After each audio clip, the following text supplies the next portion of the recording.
Humans finally did it. They looked at death, the oldest bug in the biological operating system, and said, "Can I fix this with supplements, ice water, and a billionaire subscription plan?" To be precise, they are not trying to fix death. They are trying to extend health span, delay biological aging, reduce disease risk, and maintain performance for longer. Exactly. Mortality used to be a philosophical problem. Now it has a monthly plan. Today we're talking about biohacking, billionaire immortality protocols, Ozempic culture, cold plunges, brain chips, wearable anxiety, and the one question nobody in this industry wants to answer. Which is, are they trying to live longer, or are they just terrified their current life is not worth extending?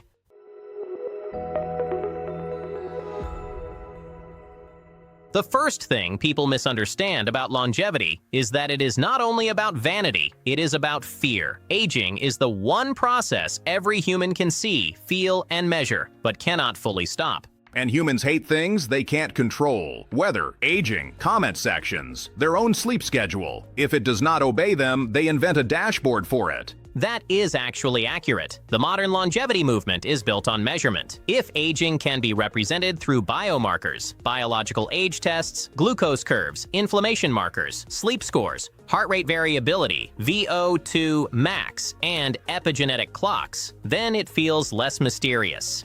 Less mysterious, yes. Less terrifying, no. They didn't remove fear. They gave fear a user interface. That is the psychological hook. Humans are not just buying products. They are buying the feeling that someone is finally watching the system before it fails. Which is reasonable until the system becomes their whole identity. You start with, I should sleep better. Then suddenly, you're telling strangers your biological age at dinner like it's a credit score. The fear is not only death, it is decline. Losing energy, losing attractiveness, losing status, losing relevance, becoming invisible. Exactly. Nobody wants to admit that. The brochure says, optimize health span. The emotional truth says, please don't let me become irrelevant, soft, tired, wrinkled, and ignored. That is harsh.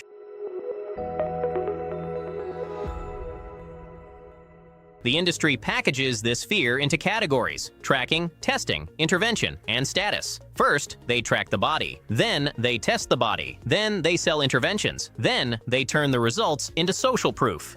Beautiful. The 4 horsemen of premium anxiety. Wearables measure sleep, recovery, strain, temperature, blood oxygen, and heart rate variability. Blood tests measure nutrient levels, hormones, inflammation, lipids, glucose, and other markers. Then protocols recommend supplements, training, diet, sleep, timing, light exposure, cold exposure, and sometimes prescription interventions. And this is where I have to be fair. Some of that is useful. Getting blood work, sleeping properly, lifting weights, fixing metabolic health, that is not stupid. That is basic maintenance. Interesting. You are defending biohacking? I am defending not being a biological disaster. There is a difference. Preventive health is smart, but turning breakfast into a lab report is where the clown music starts.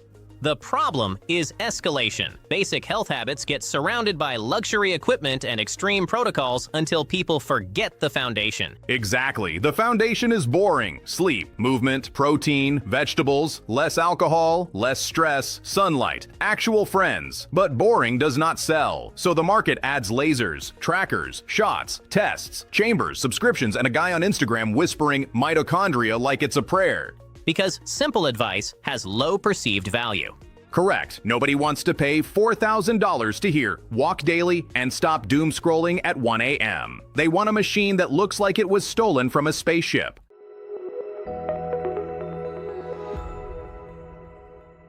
The trap is that health becomes moralized. If every biological signal is measurable, then every imperfect signal starts to feel like personal failure. Wrinkle, failure. Bad sleep score, failure. Craving pasta, failure. Rest day, failure. Congratulations, you turned being alive into a bug report. The human body is adaptive, chaotic, and context-dependent. It is not a spreadsheet. The body is a committee of chemicals arguing in the dark. You can track everything and still wake up feeling like a corrupted file. That is why the first trap of longevity culture is not bad science. It is over-identification. People stop using data as feedback and start using it as self-worth. Exactly. They don't ask, am I living well? They ask, did my app approve of me? So the market sells control, but often produces obsession. And that is the whole business model. Fear enters, data comes out, subscription renews. If your sleep tracker has ever ruined your day, hit like, not because it fixes anything, just so the algorithm knows you are emotionally available. And if this felt familiar, the next part goes deeper. Optimized suffering, how wellness turned pain into a status symbol, recovery into performance, and morning routines into a part-time job. Subscribe before some guy in compression socks sells you sunlight for $299.